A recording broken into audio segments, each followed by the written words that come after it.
نحمده ونصلي على رسوله الكريم اما بعد اعوذ باللہ من الشیطان الرجیم بسم اللہ الرحمن الرحیم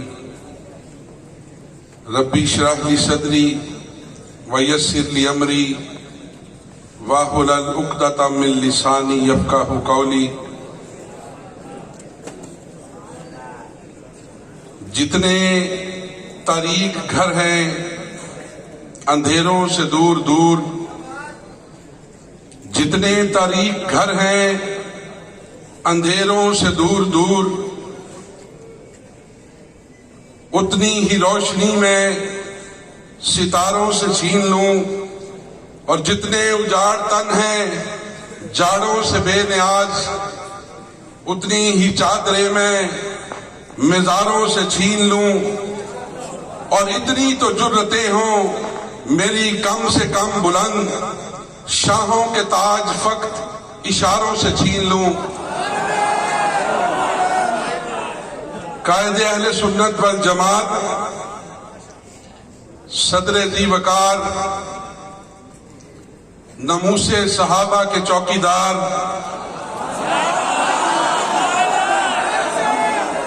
وکیل صحابہ، وکیل اہل بیت، میری مراد سپہ سالار اہل سنت والجماعت، جو سندھ کی دھرتی سے لے کر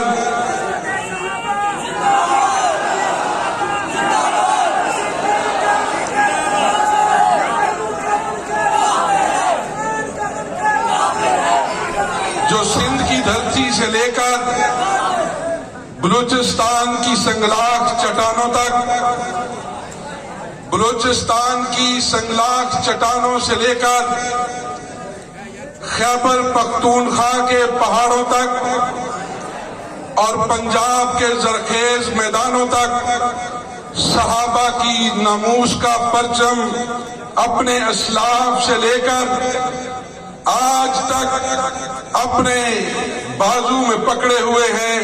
نہ پرچم سرنگوں ہوا ہے، نہ حوصلہ کم ہوا ہے۔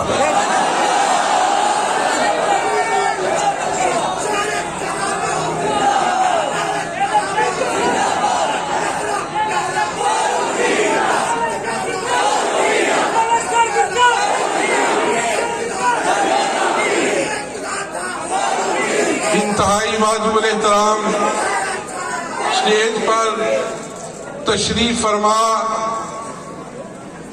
قابل احترام جید علماء کرام اور تاحد نگاہ تشریف فرما سپہ سالار اورنگزیب فاروقی صاحب کے جان نثار ساتھیوں، آپ کے بھائی کا، آپ کے ایک ادنا سے کارکن کا آپ کو سلام پہنچے۔ آج میری یہ بڑی خوش بختی ہے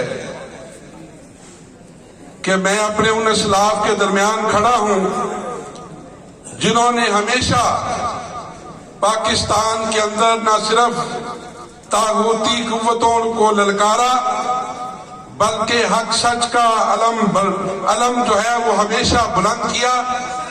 پاکستان میں ناموس رسالت کے لیے اللہ کے نبی صلی اللہ علیہ وآلہ وسلم کی کالی زلفوں پہ کٹ مرنے کے لیے صحابہ اکرام کی عزت اور ناموس کی خاطر جتنی مشکلات جھیلی، جتنی جیلیں کاٹی، جتنے کوڑے کھائے، جتنی جلا وطنیاں اختیار کی، جتنی پھانسیوں کو چوما، یہ وہ لوگ بیٹھے ہیں کہ جن کے بارے میں کسی شاعر نے کہا تھا کہ 1000 دشت پڑے لاکھ آفتاب ابھرے، 1000 دشت پڑے لاکھ آفتاب ابھرے، لبوں پہ گرد پلک پر نمی نہیں آئی، اور کہاں کہاں نہ لٹا قافلہ فقیروں کا متاع درد میں، لیکن کمی نہیں آئی۔ شیخ حجاز، شیخ حجاز، شیخ حجاز مدینہ ٹاؤن کے باسیوں، فیصل آباد کے باسیوں، آپ کو مبارک ہو کہ آپ کے گھر میں وہ شخصیات تشریف لائیں، اور ان کا بھی میں مشکور ہوں جو اس سے قبل ہمارے بھائی ہمارے بریلوی مسلک کی نمائندگی کرتے ہوئے تقریر فرما کے گئے ہیں۔ ہمارا مسلک، ہمارا دین، ہمارا مطمع نظر، ہماری زندگیوں کا اوڑھنا بچھونا وہ صرف اللہ کی وحدانیت ہے اور محمد مصطفیٰ کی غلامی۔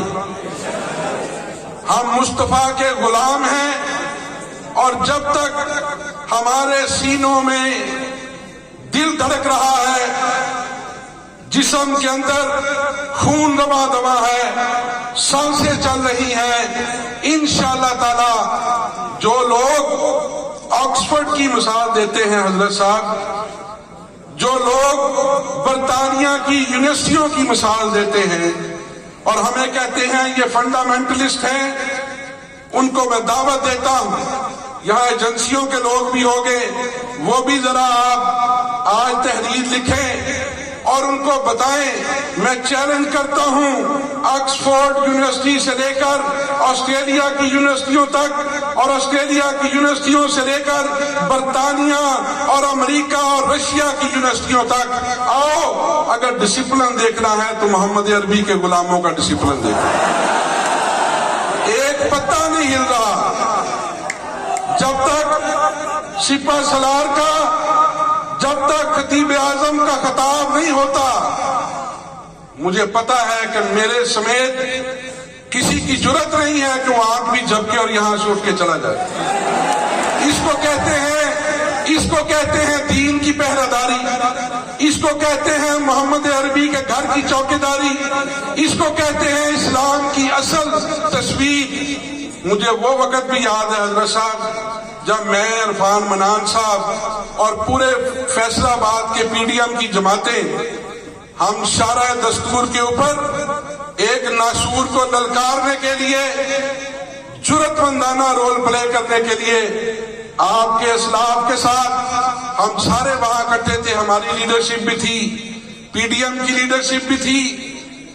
ایک تم آتے تھے شارع دستور پر، تم درختوں کو آگ لگاتے تھے، تم اسمبلی کے اوپر چڑھ دوڑتے تھے، اور ایک تمہارا کزن آیا کرتا تھا، وہ بھی یہی حرکت کرتا تھا۔ لیکن اس دن میں نے ایک عجیب منظر اپنی آنکھوں سے دیکھا۔ وہ منظر یہ تھا کہ مولانا فضل الرحمان کے، جن کو کہتے تھے یہ لٹھ بردار ہیں، یہ ڈنڈا بردار ہیں، اور وہ ڈنڈا انہوں نے رکھا ہوا ہے تمہیں درست کرنے کے لیے، کسی عام کے اوپر نہیں برستا وہ ڈنڈا۔ علماء دیوبند، علماء دیوبند، سر بلند، سر بلند، سر بلند، سر بلند۔ اور اس وقت میں نے اور میرے ساتھیوں نے یہ نظارہ دیکھا، میاں اجمل صاحب آپ بھی ساتھ تھے،